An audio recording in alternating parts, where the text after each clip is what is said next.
हूँ, शिव शिव जपता हूँ। महाराज जी, मेरा प्रश्न है कि जब आप काशी में थे तो आपने गुरु का चयन कैसे किया? अतः गुरु हमें खुद चुनते हैं। जब आप वृंदावन आए तो नाम और मंत्र आपके श्वास पर वो कैसे परिवर्तित हुआ वैराग्य पंथ से प्रेम मार्ग में? क्या पूर्व नाम जप की गणना नए पथ में जुड़ती है? इसे नई साधना मानेंगे या पूर्व की ही? कैसे बतावे तो पूरा इतिहास है बचपन से लेके अभी तक का कुछ शब्दों में बता देते हैं कि जैसे हम घर से निकले तो हमारी खोज हुई। 2-3 दिन में सबसे पहले बड़े भाई आए तो उनको कठोर जवाब देकर वापस कर दिया। फिर पिता आए। पिताजी बहुत कड़क स्वभाव के थे, कठोर स्वभाव उनका था। शासन बिल्कुल सत्य धर्मात्मा, नंगे पैर हल जोतने वाले किसान, कभी जूता नहीं पहना, कभी सिले कपड़े नहीं पहने। तो जब वो आए तो हमें लगा कि अब पिटाई होगी, क्योंकि वो बहुत कठोर स्वभाव। उनका खड़े हो जाओ, तो उनका नहीं खड़े होंगे क्योंकि तुम घर ले जाओगे। उनका नहीं खड़े हो जाओ, खड़े हो गए। बोले क्या बात है, क्यों भाग आए? तो हम काम भगवान का भजन करके भगवान को प्राप्त करना चाहते हैं। उनका ऐसे भगवान की प्राप्ति होती है, मारे मारे घूमने से भगवान की प्राप्ति होती है। भगवान की प्राप्ति तो साधना से होती है, और वो गृहस्थी में भी हो सकती है।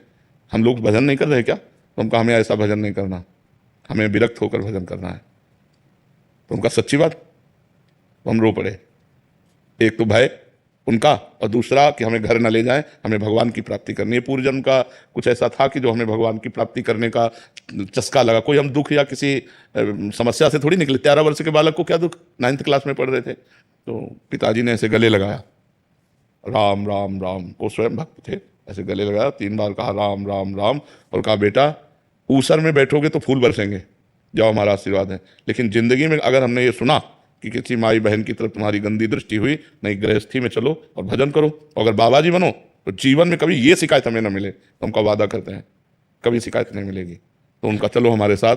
और उन्होंने पहले सदगुरुदेव भगवान जिन्होंने हमें वर्ण किया अपने शिष्य के रूप में, उनके पास ले गए। और सैमसी में रहते थे, एक पर्णकुटी बनाकर रहते थे। मंदिर बना, आज भी मंदिर बना हुआ सैमसी में। गुरु जी से कहा, उनका देखा, बोले कैसे आना हुआ? बोले स्वामी जी ये लड़का कह रहा है बाबा जी बनेंगे। उनका कोई बात नहीं, एक छोड़ दो, 1 हफ्ते में भाग के घर आ जाएगा या तो बाबा जी बन जाएगा। 1 हफ्ते भोजन न देना और आश्रम के सब काम करवाना और कठोर नियम, और दूसरे को पेड़ा बर्फी बांट रहे हैं, हम देख रहे हैं तो हमें ना देना। लेकिन हमारे मन में आया कि हमको भगवान की प्राप्ति करनी, हमको गुरु जी दें या ना दें। 1 हफ्ता बाद उन्होंने कहा जाओ गंगा स्नान करके आओ, आज तुम्हें मंत्र देंगे। फिर उन्होंने हमको शिव मंत्र दिया। उसी शिव मंत्र के जप के, और गुरु जी ने केवल हमको यही बताया कि बेटा जितना जपोगे उतना ही तुम्हारे अंदर ज्ञान प्राप्त होगा। बस हमारे को गुरु जी की वो बात बैठ गई कि मेरा काम है हर समय इसी मंत्र का जप करना। तो जब हम अपवित्र होते तो शाम में सदाशिव जपते, और जब पवित्र होते तो गुरु जी ने जो मंत्र दिया था शिव भगवान का, वो मंत्र जपते। 2 साल में गुरु जी पधार गए, फिर अनाथ हो गए। क्योंकि परमार्थ का मार्ग चलना बड़ा कठिन है, कोई साथी तो चाहिए ना हमें बताने वाला। अभी 13 और 2 15 की आयु हुई तो एक संत आते थे, सुखदेव आश्रम जी महाराज।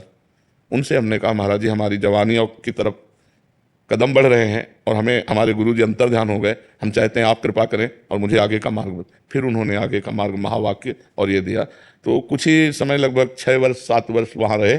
इसके बाद गंगा का किनारा पकड़ लिया। घोर विरक्ति, 1 रुपया कभी जीवन में नहीं रखा, ना आज है हमारे पास, ना आज है और ना जीवन में रखा। जैसे जीवन में थे वैसे ही। अंतर बस ये हो गया, पहले एकांत रहते थे, अब समाज में रहते हैं। पहले भरण पोषण आकाश वृत्ति के द्वारा होता था, आज भी भरण पोषण आकाश वृत्ति के द्वारा ही होता है। किसी से मांगना नहीं, कोई यहाँ फीस नहीं, अपने आप जो आ जाए उसी से भरण पोषण सबका होता है। भगवान की कृपा से जब काशी पहुँचे तब लगा जीवन का यही स्थान है, आजीवन काशी वास करो। घाटों में वास करते थे, किसी आश्रम में नहीं। ऐसे करने का स्वभाव नहीं था।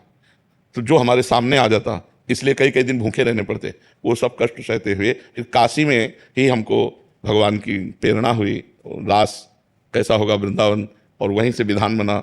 इतने में 20 वर्ष कम से कम व्यतीत हो गए होंगे, जितनी बात बता गए सारांश में बता। फिर वृंदावन आगमन हुआ, वृंदावनेश्वरी ने कृपा की और ये उपासना दे दी। तो इसमें मूलतः भगवान की ही सब रचना है। हम कहीं कोई खोज नहीं की, हम कहीं कोई चाह नहीं कि आगे से आगे क्या करना है, क्या करना, वो सब करते चले गए। तो हमें लगता है यदि हम गुरु की शरण में हो जाएं और वो हमें जो मार्ग बताएं उसके अनुसार हम चले, तो आगे हमें जहाँ पहुँचना है वो आगे सब व्यवस्था भगवान करते जाते हैं।